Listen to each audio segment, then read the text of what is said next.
बिस्मिल्लाहिर्रहमानिर्रहीम। अस्सलाम वालेकुम। कुकिंग विद मोनी के साथ मैं हूँ मोनी अरशद। अल्लाह ताला आप सबका हामी और नासिर हो। हमारे मुल्क पाकिस्तान पर अपने रहमतों और करमों के साए बनाए रखे, आमीन सुम्मा आमीन। आज मैं आपके लिए बहुत ही हेल्दी, टेस्टी और इजी रेसिपी लेकर आई हूँ जो घर में मौजूद चंद चीज़ों से आप रेडी कर सकते हैं और बड़े तो बड़े बच्चे भी बहुत शौक से खा सकते हैं। और वो हेल्दी और टेस्टी रेसिपी है मिक्स वेजिटेबल पराठा, जिसके लिए आप घर में जो भी सब्जियां मौजूद हैं यूज़ कर सकते हैं। ये 2 गाजर थी जिनको छील लिया, धो लिया, बंद गोभी थी, 5 अदद हरी मिर्ची थी जिनको मैंने धो लिया, 2 अदद शिमला मिर्च के फूल थे जिनको मैंने धोकर काट लिया, 2 टेबलस्पून ग्रीन ऑनियन का ग्रीन वाला पोर्शन था। फिर मैंने हैंड चॉपर लिया, उसमें मैंने सबसे पहले शिमला मिर्च डाली और उसको फाइन चॉप कर लिया। शिमला मिर्च को चॉप करने के बाद मैंने एक स्ट्रेनर में डाला। फिर मैंने बंद गोभी को चॉप किया, गाजरों को चॉप किया, हरी मिर्च को और ग्रीन अनियन इन सब को चॉप किया। फिर इन तमाम चीज़ों को मैंने शिमला मिर्च का स्ट्रेनर में डाल दिया और हाफ़ टी स्पून नमक लगा के रख दिया 15 मिनट के लिए एक साइड पर, ताकि ये तमाम सब्ज़ी अपना एक्स्ट्रा पानी छोड़ दें। क्योंकि अगर हम इस तरह इसको नहीं निचोड़ेंगे तो ये पानी नहीं छोड़ेंगी, जिससे हमारे पराठे फट जाएंगे, टूट जाएंगे और वो ज़बरदस्त पराठे नहीं बनेंगे। 15 मिनट रखने के बाद मैंने इन वेजिटेबल्स को हाथों की मदद से दबाकर निचोड़ लिया। अगर आप चाहें तो कपड़े में डालकर इनको निचोड़ सकते हैं, इनका फालतू पानी निकाल सकते हैं। जब ये तमाम सब्जियां अच्छे तरीके से निचोड़ गई तो मैंने इनको बाउल में डाला। फिर मैंने इसमें 1 टीस्पून नमक शामिल किया।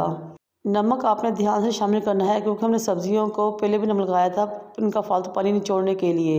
फिर मैंने इसमें 1 टीस्पून चिली फ्लेक्स, 1 टीस्पून काली मिर्च, 1 टीस्पून ज़ीरा, 1 टीस्पून मोटा कुटा हुआ धनिया शामिल किया जो कि मैं पहले भून चुकी थी। फिर मैंने इसमें बहुत ज़बरदस्त मुझे टेस्ट देने के लिए 1 टीस्पून चिकन पाउडर शामिल किया और सब्जियों की परफेक्ट बाइंडिंग के लिए मैंने 2 टेबलस्पून कॉर्नफ्लोर शामिल कर लिया।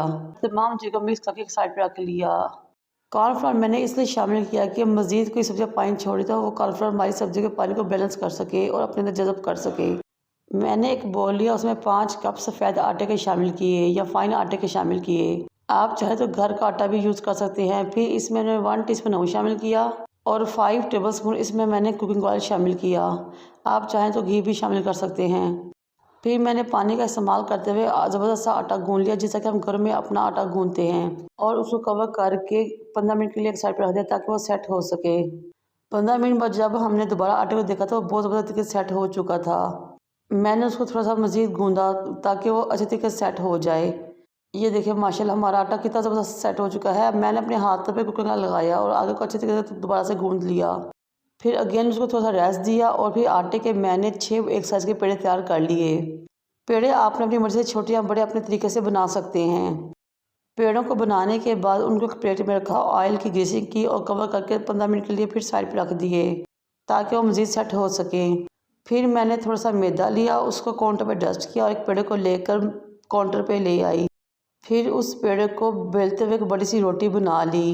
हमने 2 पेड़े लेने हैं और उनकी एक जैसे बिल्कुल 2 रोटियाँ बड़ी बड़ी रेडी कर लेनी है। रोटी को हमने ना बहुत बारीक रखना है ना बहुत ज़्यादा मोटा रखना है। फिर रोटी के ऊपर हमने उस मसाले को जो कि वेजिटेबल का बहुत मज़ेदार सा रेडी किया था डाल देना है और चम्मच की मदद से फैला देना है। जब तमाम मेज़र रोटी के ऊपर अच्छे तरीके से फैल जाए, इक्वल हो जाए, तब दूसरी रोटी को उठाना है और इसके ऊपर डाल देना है। लेकिन आपने परेशान नहीं होना अगर रोटी कोई छोटी बड़ी हो जाती है। अपने हाथों की मदद से खींच इसको बैलेंस कर लेना है। फिर उंगलियों की मदद से बार किनार को जोड़ लेना है और बेलने की मदद से इसको बेल को बैलेंस कर लेना है। फिर आपने पिज़्ज़ा कटर लेना है। फिर इस रोटी को अपने लंबे लंबे टुकड़ों में या पट्टियों की शक्ल में काट देना है, जैसा कि आपको नज़र आ रहा है। आपने 1 से 1.5 इंच चौड़े इन पट्टियों को काटना है।